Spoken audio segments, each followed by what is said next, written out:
In this video, we'll be showing you how you can sync your invoices between QuickBooks and RepairDesk using the QuickBooks integration. Once you've connected your QuickBooks account to RepairDesk, you can sync your invoices between the two. In the Manage Invoices section of RepairDesk, you should be able to see a new column called QuickBooks Sync. This lets you know that your QuickBooks integration has been synced successfully. Now, let's go create an invoice. On the POS screen, we're going to create a repair for a new item and proceed to checkout. Select the items for the repair and then click on the checkout button. Once we've made a full payment, we should be able to see the invoice. Here, our invoice has been created successfully in RepairDesk.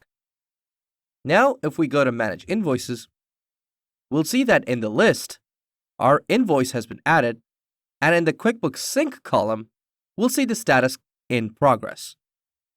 This is one of the 3 statuses that the QuickBooks Sync field will display. The sync between your RepairDesk account and QuickBooks does take time, so please be patient. For more information, please visit our knowledge base. And that's how you can sync your invoices between QuickBooks and RepairDesk.